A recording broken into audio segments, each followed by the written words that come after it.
nibyo koko inkuru yabaye impamo. The Ben na Pamela ntibakibana.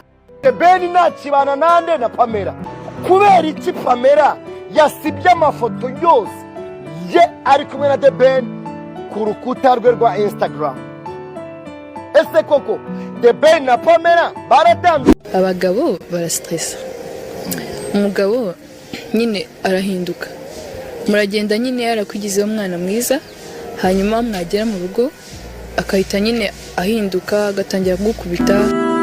Reka tureke ibiri kuvugirwa kuri social media cyane ko byinshi nta kuri bitanga, ahubwo byanatuma ucanganyikirwa. Nkuko mubizi, aha kuri Sura TV1 dufata itoroshi rya murekure, ubundi tukamurika mu bwiru, tukareba ukuri kuri ahagaragara. Ese koko mu rugo kwa The Ben ibintu ntibimeze neza? N'igice cyatumye Uwikeza Pamela asiga umwana n'umugabo akajya hanze y'igihugu, byagenze bite? Ariko mbere ya byose, Uwikeza Pamela azicuza iyi video ndetse n'aya magambo yavugiye imbere ya kamera. Abagabo barastressa. Umugabo nyine arahinduka, yongeye burya nabikunda nyine mbyaye sinshaka. Ariko se ubundi Pamela wari wararahiriye imbere y'itangazamakuru ko atazigera ashaka, byagenze bite ngo yisange hari igisambo cyakukanye umutima we? Birumvikana mbere ya byose reka tubanze turebe duti ubundi ni igice cyahuje Uwikeza Pamela ndetse na The Ben, cyane ko Pamela yari yararahiye avuga ko nta mugabo azigera ashaka uko babigira kose. Muri iyi nkuru yacu ishobora kutubiza icyuya, turatangirana na Pamela asobanura uko byagenze, uko bahuye, inkuru y'urukundo rwabo ndetse n'icyatumye Uwikeza Pamela yerekeza hanze y'igihugu. Byose ni muri iki kiganiro. Nyaboneka niba utarakanda subscribe urasabwa ko wayikanda kugira ngo byinshi byiza bibera hano bize bigusesekazwaho ku gihe. Dutangiye ducya. Dutangiranye n'amagambo ya Uwikeza Pamela agira ati byari kuwa gatatu mu mvura, ntitwashoboraga kurekeraho kurebana. Ijwi rye, ibiganiro bye bisetsa, mu by'ukuri The Ben yahumuraga neza. Bwa mbere dusohokana, The Ben yanjyanye mu cyumba cya filime, ibintu byatumye ndushaho kumukunda cyane.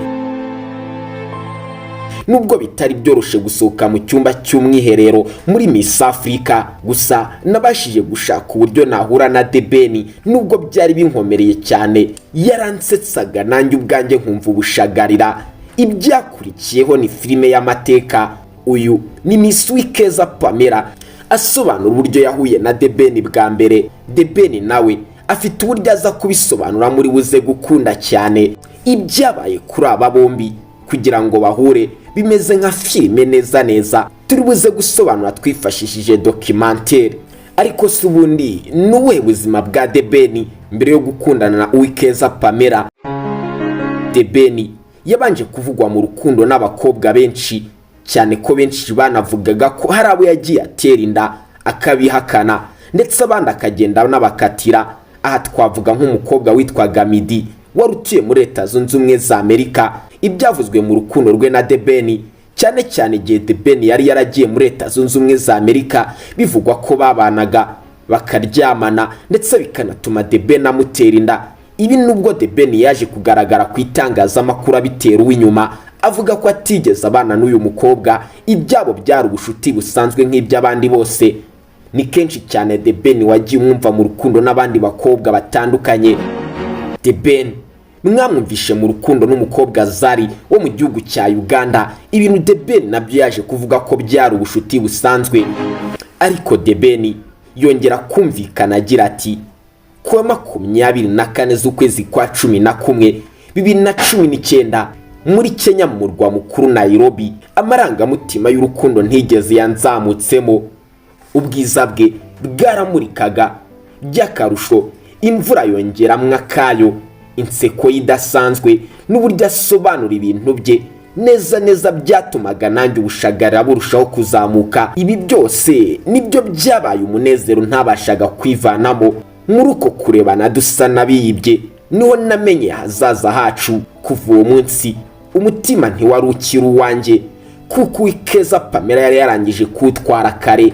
Ngayo nguko uko The Ben asobanura ihura rye na Uwikeza Pamela ubwo bahuriraga muri Miss Africa mu gihugu cya Kenya. Gusa itangazamakuru ntiryari ryarigeze ribirabukwa.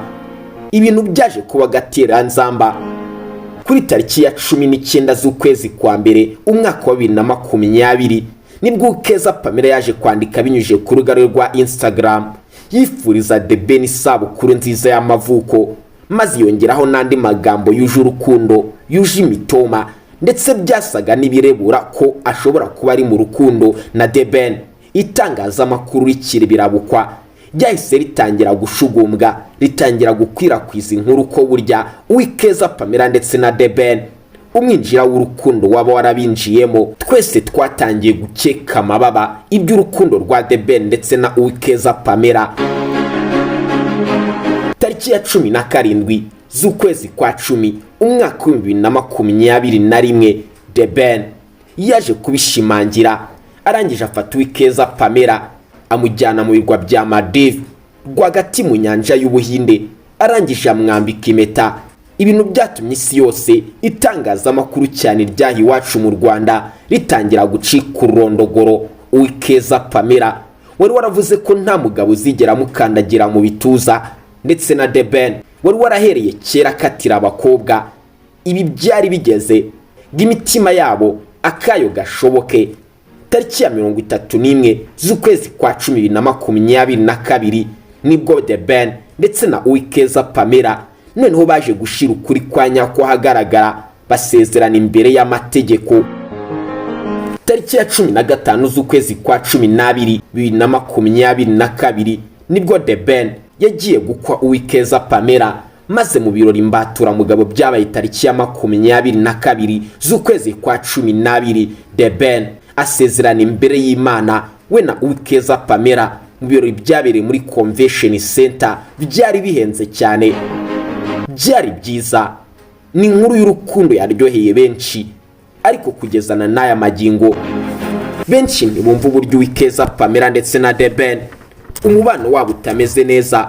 Gusa ngicyo nakubwira, ntabwo bigeze bahishura ko umubano wabo utameze neza, ahubwo n'urondogoro rw'itangazamakuru ndetse na benshi babashaka indonke za views bari kugenda babashinja umubano utari mwiza. Ntituzi icyo Uwikeza Pamela yagiye gukora hanze y'igihugu, gusa icyo nakubwira nuko umubano we na The Ben umeze neza.